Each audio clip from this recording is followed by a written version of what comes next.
አሜሪካ ከባዱን ካርድ መዛለች።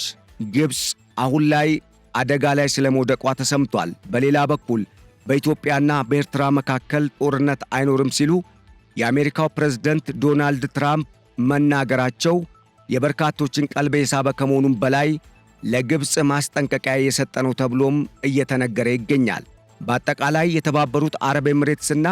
የአረቡ ባሕረ ሰላጤ ሁለተኛዋ ዘዋሪ ሀገር የምትባለው ሳውዲ አረቢያ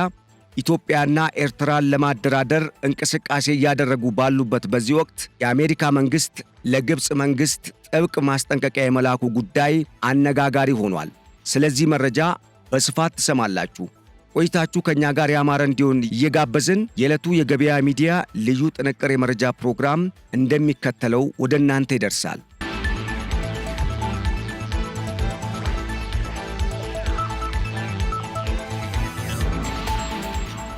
በኢትዮጵያና በኤርትራ መካከል ጦርነት እንዲኖር ስትሰራ የነበረችው ግብፅ ቁር ማለቷ ተሰምቷል። ይህም በዋናነት ከአሜሪካ በኩል ተሰጠ በተባለው ማስጠንቀቂያና አሁን በወጣ አዲስ አቅጣጫ ስለመሆኑ የተሰማ ሲሆን ግብፅ በምስራቅ አፍሪካ ቀጠና አውዳሚ የሚባለው በተለይም በኢትዮጵያና በኤርትራ መካከል እንደዚሁም ሱዳንን ይጨምራል የተባለው ጦርነት እንዲነሳ ለማድረግም የተለያዩ እንቅስቃሴዎችን እያደረገች ባለችበት በዚህ ወቅት የአሜሪካው ፕሬዝዳንት ዶናልድ ትራምፕ በምስራቅ አፍሪካም ሆነ በቀይ ባህር ቀጠና ምንም አይነት ጦርነት እንዲነሳ አንፈልግም፣ ግብፅ ከጸባጫሪነት ተግባሯ እንድትቆጠብ ሲሉም ማስጠንቀቂያ ማስተላለፋቸው ተሰምቷል። ይህ ለግብፅ ትልቅ ዱብዳ እንደሆነባት የሚጠቅሱ የጂኦፖለቲክስና የዓለም አቀፍ ተንታኞች እንዳስረዱት አሁን ላይ እያደረገች ባለችው የተለያዩ ተግባራት ቀጠናውን ወደ ትርምስ ለማስገባት ዳዴ እያለች የምትገኘው ግብፅ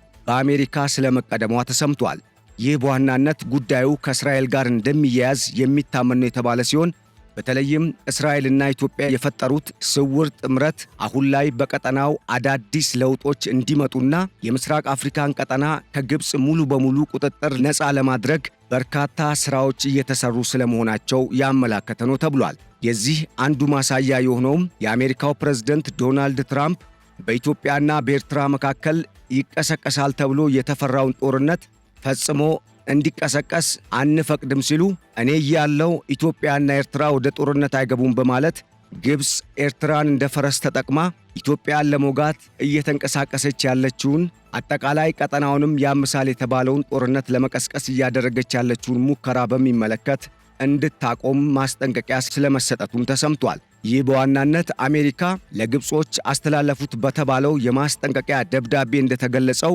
ነገሩ ከግብፅና ከኢትዮጵያ ብሎም በቀጠናው ካሉ ሀገራት በላይ እንደሆነ በማመላከት በዚህ ቀጠና የሚፈጠር ማንኛውም አይነት ግጭትም ሆነ የትኛውም አይነት ጦርነት ዓለም አቀፋዊ ቀውስን ሊፈጥር ይችላል በሚል ስጋት እንደሆነም ተመላክቷል። በተለይም በርካታ የንግድ መርከቦችና እንደዚሁም ነዳጅ የጫኑ የተለያዩ የቀጠናውንና የአውሮፓ ሀገራትን በንግድ እያስተሳሰሩ የሚገኙ የመካከለኛው ምስራቅ የአረቡ ባሕረ ሰላጤ ሀገራት መርከቦች በዚህ ቀጠና ላይ እንዳይንቀሳቀሱ እክልን ይፈጥራል የተባለው ይህ ምናልባትም ከቀጠናው አልፎም ወደ መካከለኛው ምስራቅ እንዳይዘልቅ እንደዚሁም የተለያዩ የባህር ላይ ወንበዴዎችም እንዳይፈለፈሉ ስጋትን የፈጠረው በኢትዮጵያና በኤርትራ ብሎም በሱዳን በኩል ይቀሰቀሳል የተባለው ጦርነት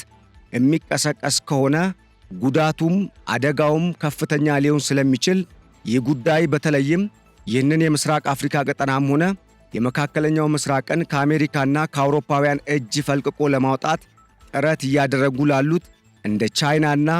ሩሲያ ሲሳይ ይሆናል በሚል የአሜሪካ መንግሥት ለግብፁ አልሲሲ ጥብቅ ማስጠንቀቂያ ስለመስጠቱ ተሰምቷል። ይህን ተከትሎም ግብፅ አሁን ላይ አደጋ ላይ ወድቃለች የተባለ ሲሆን በተለይም የግብፁ ፕሬዝዳንት አብዱል ፈታህ አልሲሲ ከሰሞኑ ኢትዮጵያን ለመውጋት በማሰብ በሱዳንና በኤርትራ በኩል የተለያዩ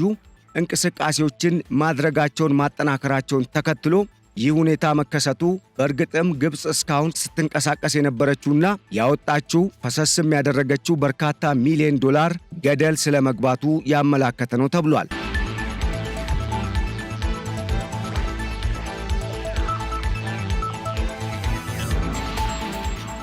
ምንም እንኳን ጉዳዩ በቀጥታ መግለጫ የተሰጠበት ባይሆንም አሁን ላይ በኢትዮጵያና በኤርትራ መካከል ያለውን የባህር በር ጉዳይንና ሌሎች ቀጠናዊ ወሳኝ የተባሉ ፖለቲካዊና ማህበራዊ ጉዳዮችን በሚመለከት አሁን ላይ ከተለያዩ አቅጣጫዎች አስተያየት እየተሰጠበት ሲሆን ኤርትራ ኢትዮጵያን በሚገርም ሁኔታ ለማዳከምና ኢትዮጵያ ውስጥ ኤርትራ የምትዘውረው መንግስት በተዘዋዋሪ ግብጽ የምትለውን የሚሰማ መንግስት እንዲቋቋም ለማድረግ ከተለያዩ የሀገር ውስጥ ታጣቂ ኃይሎች ጋር በመጣመር ኢትዮጵያን ለማዳከም ስትሰራ ብትቆይም አሁን ግን ነገሩ መቀየሩ ተሰምቷል። ይህ ደግሞ በዋናነት የመካከለኛው ምስራቅ የአረቡ ባህረ ሰላጤ ዋና ዘዋሪ የሚባሉት ሁለቱ ሀገራት ማለትም የተባበሩት አረብ ኤምሬትስና ሳውዲ አረቢያ በዚህ በምስራቅ አፍሪካ ቀጠና አሁን ላይ ሊቀሰቀስ ይችላል የተባለው ጦርነት ከቀጠናው አልፎ ወደ እነሱ ወዳሉበት ምድርም ሊደርስ እንደሚችልና ከሁሉም በላይ እንደ ከዚህ ቀደሙ በሳውዲ አረቢያ እንደታየው የባህር ላይ ወንበዴዎችን እንዲፈለፈሉ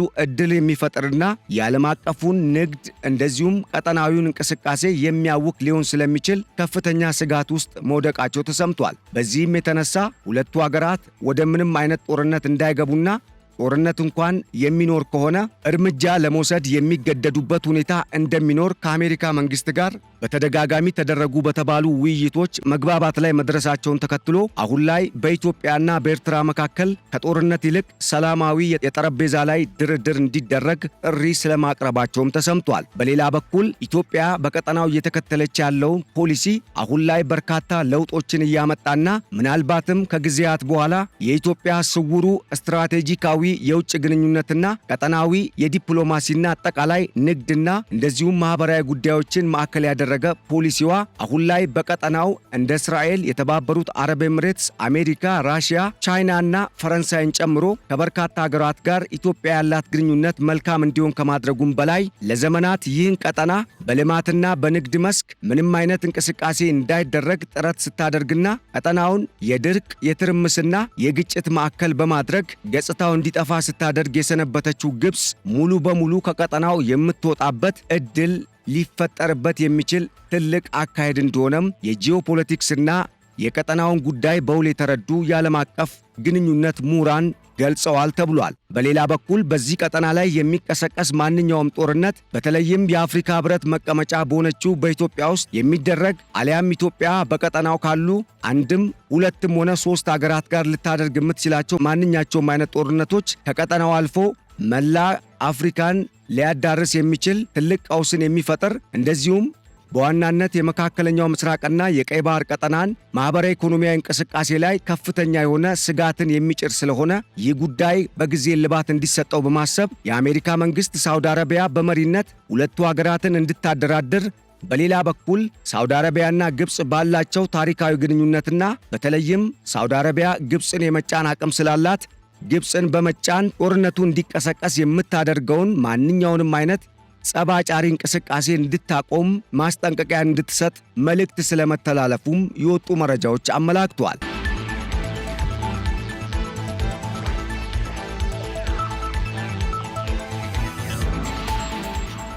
ይህ ታዲያ ለኢትዮጵያ ታላቅ ብስራት ነው የተባለ ሲሆን በተለይም ግብጾች በዚህ ውሳኔ በመበሳጨት አሁን ላይ የአልሲሲ መንግስት ባለስልጣናት ጉዳዩን ከእስራኤል ጋር በማያያዝ አሜሪካ እስራኤልን ለመደገፍ በማሰብ በኢትዮጵያ በኩል መታብናለች ሲሉ አስተያየት መስጠት ስለመጀመራቸውም የወጡ መረጃዎች አመላክተዋል። ምንም እንኳን በሁለቱ ሀገራት መካከል የበርካታ ተንታኞች እምነት ጦርነት ሊቀሰቀስ ይችላል የሚል ቢሆንም አሁን ላይ ዘግይተው እየወጡ ያሉ መረጃዎች እንዳመላከቱት ግን በኢትዮጵያና በኤርትራ መካከል በአንድ በኩል በሳውዲ አረቢያ በሌላ በኩል ደግሞ አሜሪካ ሁለቱን አገራት በማስገደድ አሊያም ወደ ድርድር እንዲመጡና በሰጥቶ መቀበል መርህ የሚግባቡበትን ሁኔታ እንደዚሁም ኤርትራ ዘለቄታዊነት ያለው የደህንነት ዋስትና እንድታገኝ ለማድረግና ኢትዮጵያም ተቃጣብኝ የምትለውን የጸጥታ ስጋትም ሆነ በቀጠናው ላይ በማንኛውም መልኩ የሚደረጉ የዓለም አቀፍና ቀጠናዊ የሽብር እንቅስቃሴዎችን ለመከላከል አሜሪካን ጨምሮ ከነኚሁ ከሁለቱ የአረቡ ባህረ ሰላጤ ወሳኝ ከሚባሉ አገራት ጋር በመጣመር አብራ ልትሰራ የምትችልበትን ዕድል የሚያመቻች ውሳኔ ከወደ አሜሪካ ስለመሰማቱም ተሰምቷል። ይህ ጉዳይ በዋናነት ቀጠናውን ሰላም ሊሰጠው እንደሚችል የታመነ ሲሆን በሌላ በኩል በዚህ ውሳኔ የተበሳጩት እንደ ግብጽና ቀጠናውን ለማመስ አሁን ድረስ የተለያዩ እንቅስቃሴዎችን እያደረጉ የሚገኙ አካላት ከአሜሪካ መንግስት ጋር ለመምከር እንቅስቃሴ እያደረጉ ስለመሆናቸው ተሰምቷል። ምንም እንኳን የተለያዩ አሁናዊ የሚባሉ እንቅስቃሴዎች በምስራቅ አፍሪካ ቀጠና እየተበራከቱ ቢመጡም ለውጡ ግን በዋናነት ኢትዮጵያ በቀዳሚነት የምትጠቀምበት ሆኖ በቀጠናው አዳዲስ ክስተቶች እንዲከሰቱ የሚያደርግ ሊሆን እንደሚችል የወጡ አሜሪካን መሰረት ያደረጉና በተለይ በምስራቅ አፍሪካ ቀጠና አሜሪካ አሁን የምትከተለውን ስትራቴጂካዊ የውጭ ግንኙነት ፖሊሲ ማዕከል ያደረጉ የተንታኞች መረጃ አመላክቷል ተብሏል። በሌላ በኩል ቀጠናውን አሁን ላይ ከግብፅ ሙሉ በሙሉ ለመቀበል ከፍተኛ እንቅስቃሴ እያደረገች የምትገኘው እስራኤል በበኩሏ ከሶማሊያና ከኬንያ ጋር ድብቅ የሆነ ስምምነትን መፈራረሟ የተገለጸ ሲሆን ይህንንም ተከትሎ ግብፅ ከሶማሊያና ከጅቡቲም ጭምር ልትወጣ የምትችልበት፣ በሌላ በኩል ደግሞ በኢትዮጵያና በኤርትራ መካከል የመግባባት ስምምነት የሚፈረም ከሆነና ሁለቱ አገራት ጦርነትን ትተው በጋራ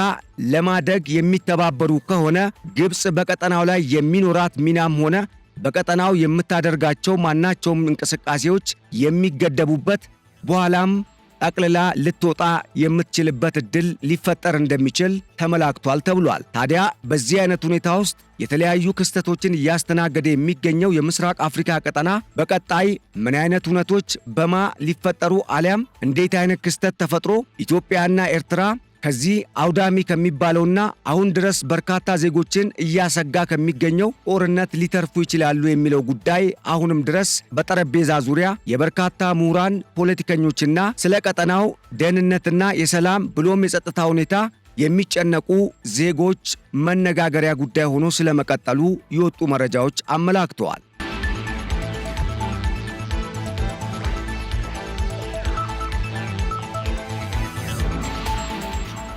ውድ አድማጭ ተመልካቾቻችን ለዕለቱ ያዘጋጅንላችሁ የገበያ ሚዲያ ልዩ ጥንቅር የመረጃ ፕሮግራማችን እስካሁን የሰማችሁትን ይመስል ነበር። ስለተከታተላችሁንና አብራችሁን ስለዘለቃችሁ በእጅጉ በማመስገን በቀጣይ በሌሎች ርዕሰ ጉዳዮች ዳግም እስክንመለስ ለአሁኑ በዚሁ ተሰናበትን። ቸር ሰንብቱልን። ሰላም።